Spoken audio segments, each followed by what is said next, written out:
네, 독감 확산 추세가 심상치 않습니다. 환자 수가 지난해 이맘때보다 무려 14배가 넘습니다. 이재갑 한림대 감염내과 교수 연결해서 자세한 내용 알아보겠습니다. 교수님 안녕하십니까? 예, 안녕하세요. 네, 지금 제 주변에도 독감에 걸린 분들 꽤 많은데요. 독감 확산 추세가 어느 정도인가요?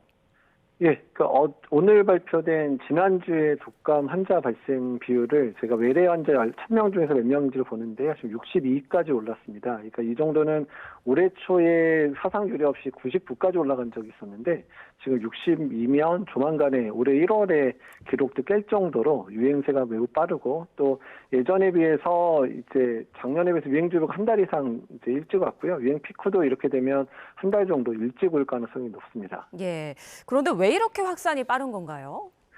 일단 이제 주변국에서 먼저 이제 환자들이 좀 많이 발생을 했었는데 추석 연휴 때 해외여행이 좀 많아지면서 주변국에 인플루엔자가 유입된 걸로 보이고 있고요. 지금 학기가 아직 안 끝났잖아요. 방학이 안 한 상황에서 발생을 하면서 학생들, 특히 뭐 어린이집부터 유치원 또 초등학교, 중고등학생들 사이에서 유행이 커지면서 매우 빠르게 지금 확산이 되고 있는 것으로 보이고 있습니다. 네, 지금 화면에도 보이지만 유독 학생들, 청소년들이 독감에 많이 걸리고 있죠.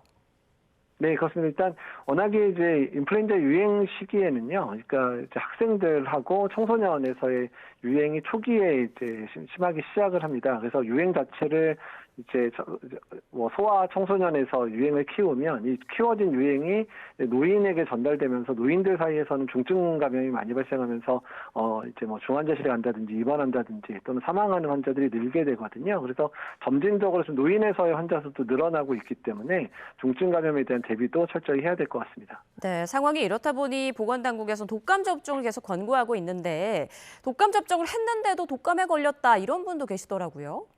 예, 독감 예방 접종의 효과 자체가 보통 효과가 좋을 때 한 60% 내외, 나쁠 경우는 20%까지 떨어지는 경우들이 있습니다. 대부분은 이제 백신에 들어있는 바이러스와 실제 유행하는 바이러스가 변이가 생기면서 효과가 떨어지는 경우들이 많은데요. 근데 올해 지금 유행하는 게 A형 H3N2인데 H3N2가 1968년도에 홍콩 독감이라 그래서 이제 팬데믹 일으키고 엔데믹화된 건데 거의 60년 가까이 유행을 하다 보니까 변이가 많아서 특히나 H3N2가 유행할 때는 백신 효과가 좀 떨어질 수 있어서 백신을 맞고도 걸릴 수가 있습니다. 그렇군요. 그 3가 백신, 4가 백신 이렇게 종류가 있던데 이 네. 차이는 무엇이고 어떤 걸 맞는 게 더 좋을까요? 예, 지금 이제 예전에 이제 A형 인플루엔자는 두 개, H3N2, H1N1 유행을 하는데 B형 인플루엔자도 예전에는 야마가타하고 빅토리아라고 두 가지 종류가 유행을 했었거든요. 예. 그래서 사가를 주종으로 맞았었는데요.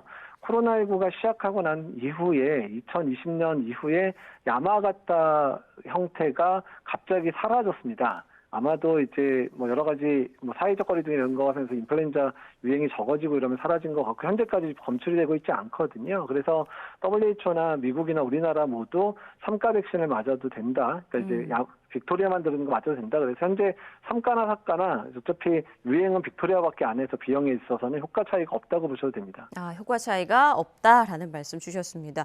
그런데 이미 좀 접종 시기가 지난 게 아니냐, 지금이라도 맞아도 될까 고민하는 분도 계실 것 같아요. 어떻게 생각하십니까? 예, 지금 이제 인플루엔자 유행이 계속되고 있으니까 언제든 걸릴 수 있기 때문에 첫 번째는 지금이라도 맞으셔야 되고요. 예. 또 이제 인플루엔자 자체가 아까도 말씀드린 대로 H3N2, 뭐 H1N1, B형까지 유행을 하다 보니까 한 시즌에 인플루엔자에 2번 또는 3번까지도 걸릴 수 있거든요. 그래서 심지어 이제 이번에 걸린 분들도 다른 바이러스에 걸릴 수도 있기 때문에 지금이라도 이제 인플루엔자 예방접종 꼭 하셔야 됩니다. 네. 자, 독감과 감기가 사실 증상이 좀 비슷해서 헷갈리는 분들도 많을 텐데 이 부분은 좀 네. 어떻게 미리 구별을 해볼 수가 있을까요? 그러니까 이제 뭐 통상적으로 얘기 드리기는 독감은 아주 이제 급하게 이제 열이 나고 심하게 뭐 전신 증상, 뭐 근육통도 심하고 이렇게 나타난다고 얘기해서 좀 빠르게 심하게 나타나는 독감, 증상이 심하니까 독감 이렇게 얘기를 하기는 하지만 사실 독감도 심하게 증상 나타나는 사람부터 가벼운 증상까지 다양하기 때문에 증상만으로 구분하기 상당히 어렵습니다. 다만 인플루엔자 유행주의보가 내린 상황에서는 이제 호흡기 증상을 보이는 환자의 거의 절반 이상이 독감으로 진단될 수 있기 때문에요. 지금에 열나고 기침한다. 그럼 독감을 제일 먼저 의심해야 되는 때다 정도로 생각하시면 좋을 것 같습니다. 네, 지금 대규모로 유행하고 있는 만큼 뭐 많이들 알고 있긴 하지만 독감 예방 예방 수칙 다시 한번 좀 짚어주시죠. 네, 첫 번째는 예방접종이 가장 이제 우선한 예방법이고요. 두 번째는 일단은 이제 마스크 착용이나 이런 뭐 특히나 증상이 있는 분들은 외출을 삼가셔야 될 뿐만 아니라 불가피하면 마스크를 쓰시는 게 도움이 될 것 같고요. 특히 고위험군들 같은 경우는 사람이 많은 곳에 갈 때 꼭 마스크 착용이 좋겠습니다. 또한 개인위생인 기본적인 손위생이라든지 이런 거 잘 해주시고 평소에 물 많이 드시고 또 건강하게 운동, 가벼운 운동도 계속 해주시는 부분들도 건강에 도움이 될 것 같습니다. 네, 알겠습니다. 지금까지 이재갑 한림대 감염내과 교수였습니다. 교수님 도움 말씀 고맙습니다. 네, 감사합니다.